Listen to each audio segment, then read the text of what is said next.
What's the best cheat you've ever seen? They all claim that we were cheating, plus 160 horsepower. It wouldn't have even had a rear wing. Wow, already the Titans are fighting. And what a classic this is turning out to be. It's the fastest car that never was. It's so fast that it was banned before it was even allowed to race.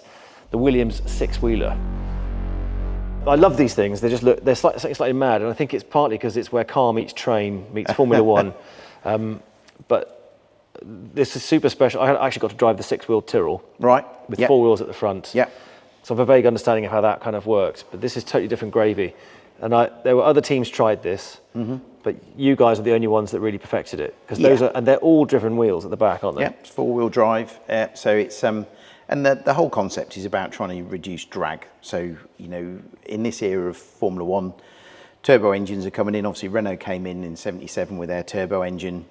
So although we're at half capacity, so the regulation was that if you're going to run a turbo, you're going to be half capacity. So we were 3 litre or 1.5 litre with a turbo. Right.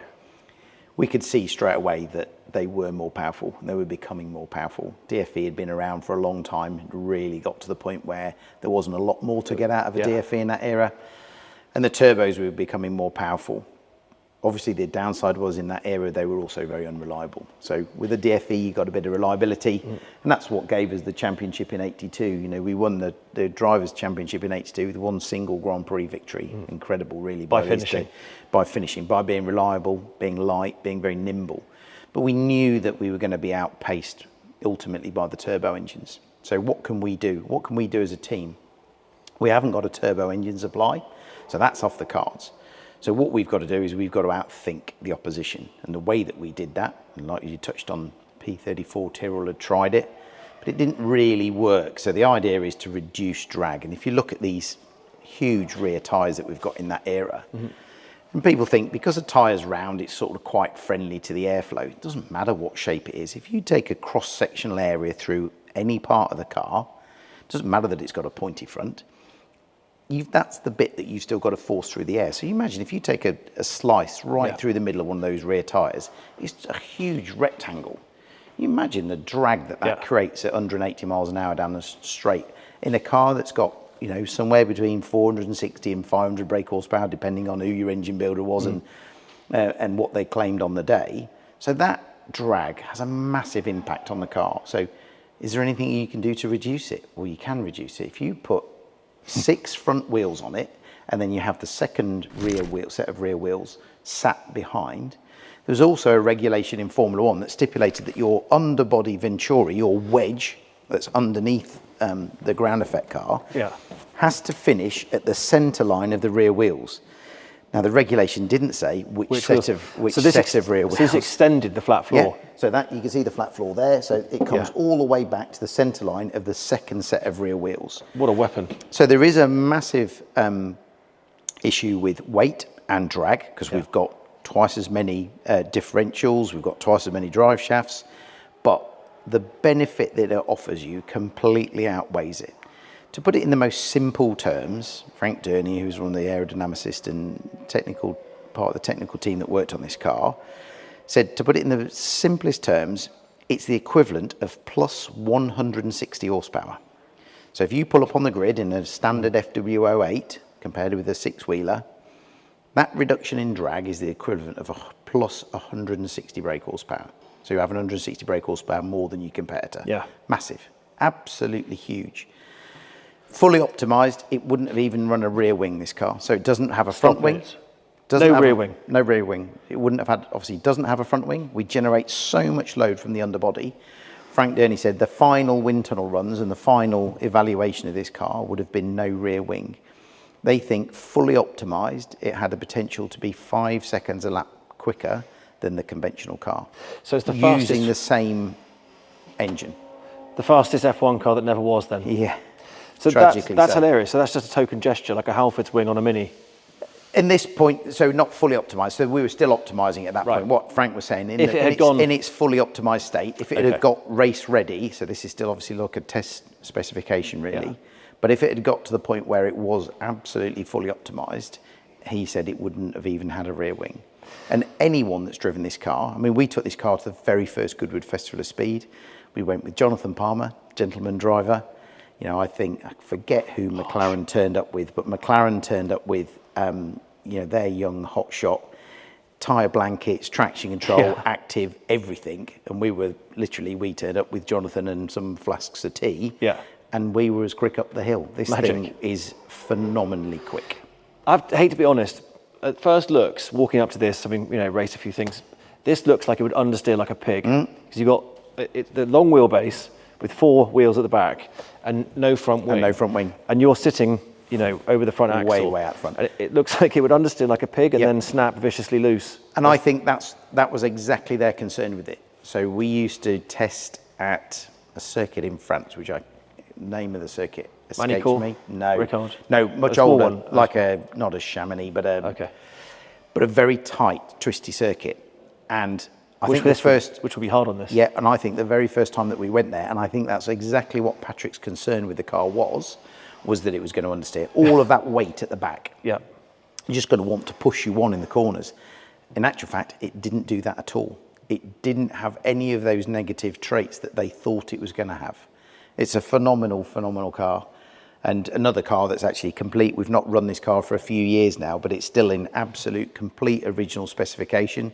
I've got a brand new fuel tank upstairs for it. So if we ever do want to recommission this car, it's something that we could do. All right. We'll talk about that later. But what a piece of kit. And inside you've got this, it's old school, isn't it? So I've forgotten what year this is because it transcends 82. time. 82. And the other thing is, so the 6-wheel concept, we ran on both the FW7 and FW8. So when you see this car, so you can tell an FW8 because it has a more sort of a fabricated style roll hoop, where an 07 has the more standard hoop type roll hoop of the period. So every now and again when you see it, and when we first ran this concept, it was actually in the 07 chassis. And then the 08 chassis was designed to be an out-and-out 6-wheeler. So what we actually did was we produced a slightly shorter tub that sat higher. So the fuel tank on this car is quite a strange shape. It's quite narrow and quite tall. Again, you don't really want a tall fuel tank because you don't want your weight up high. But the idea was that we were going racing with this car, and it was only the change in regulation that outlawed it. But the chassis had already been designed. So the chassis that's in a standard 08 is actually designed is a shorter chassis designed around the 6-wheel concept. So this got to the test, it was extremely fast, and they banned it. Yeah. What was that? So there was a few things going on about, you know, Formula One was a very, very political environment in those days, and it was clear people were aware that we got this massive advantage. So I think there was some slightly maybe underhand tactics going on, but ultimately the regulation was changed, and it unfortunately outlawed these sort of wonderful wacky race cars. You know, you've highlighted on the P34, and I think when you look back as a kid, you know, you think about the fan car and the Tyrrell 6-wheeler and what would have been with our car, but unfortunately 4-wheel drive was banned, and cars with more than 4 wheels were banned, and that very much uniformed layout that we've got up until this day, where it's, you know, mid-engine, rear-wheel drive. That was a regulation that was brought in, and that was the end of these amazing cars. And you sat in front of the wishbones. Look where your legs are. Yeah. So it's a pretty incredible thing. And there's your knees. Yeah. It's just incredible. So if you have a head on with something, there's not. No. Oh my gosh, you've got to be careful tapping that. It's so. Yeah. So that is literally so just a piece of fiberglass at the front, and that, believe it or not, is held on with a couple of O-rings. That's all that holds. Magic, isn't it? The nose cap on. Then, now the regulation in Formula One is that the driver's feet have to be behind the centre line of the front axle. In this era, you know, the drivers were sat way out front. You know, we've learned from some horrible injuries over time that was not the thing to do. And that's the biggest change in Formula One is, you know, the safety levels now. But, you know, this was from a very different era where the driver was sat incredibly far forward. Yeah, love it. So we talked about, this is incredible. We talked about the Tyrrell trying 4 fronts on the car at the same time.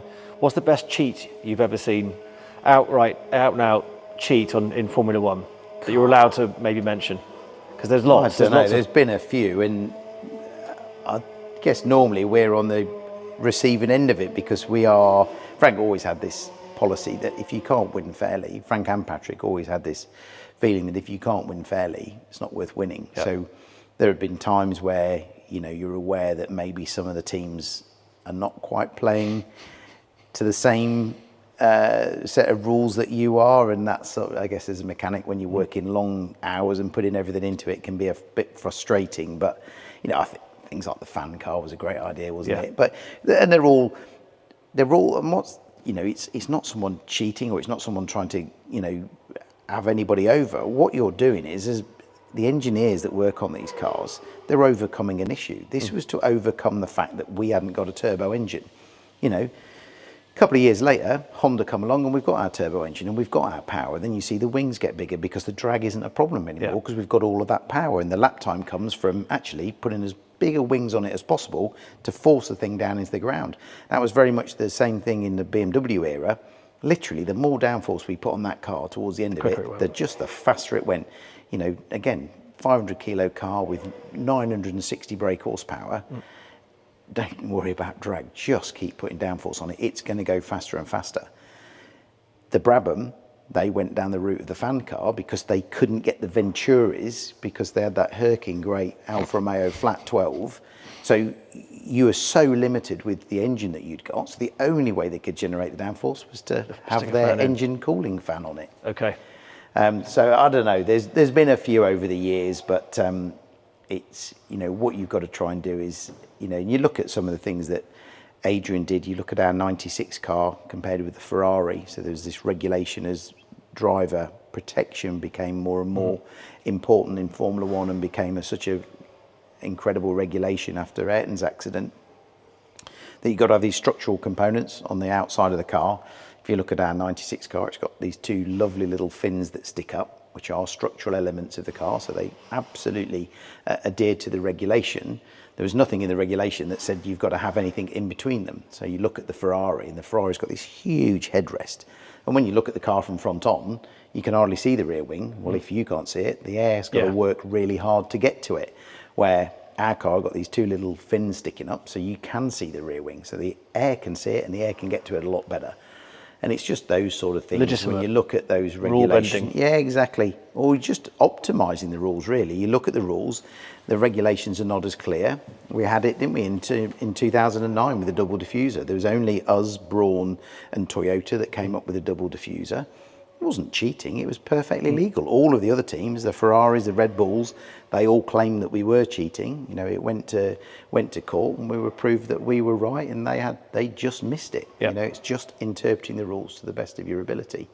Things like the F-duct. You know, the F-duct was another great thing, wasn't it? You know, by lifting your leg up and allowing a small amount of air to go in, you stall. Pushing the steering wheels. In the Mercedes, all of those little things. You know, and what you find is they're legal for a year, and then they outlaw it, and then you've got to think of something else. But that's what makes this sport unlike really anything else, and it's, you know, why so many people are fascinated with it, and why it's such a wonderful industry to work with. We work with some of the most incredible people, and it's a lovely thing to be involved in, because that continual development, you know, and even the regulations around safety, you know, those regulations come in, and you know that you've got to adhere to them, and adhering to those latest safety regulations is so hard.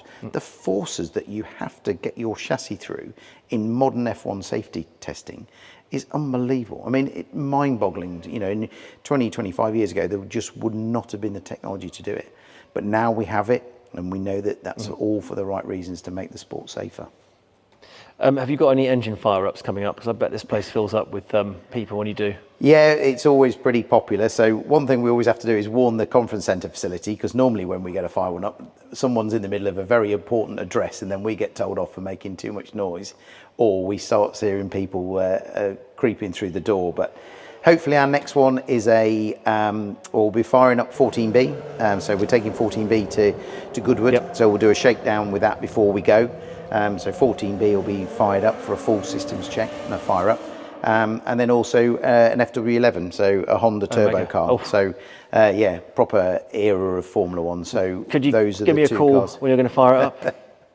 We can probably do that. Thank you. All right, we'll make sure we're there for that. Jim, you're a star. Thank you so much. No, it's been a pleasure sharing it with you. Pick of the bunch, and the 14B and the 15C are superb. So, thank you for so much detail.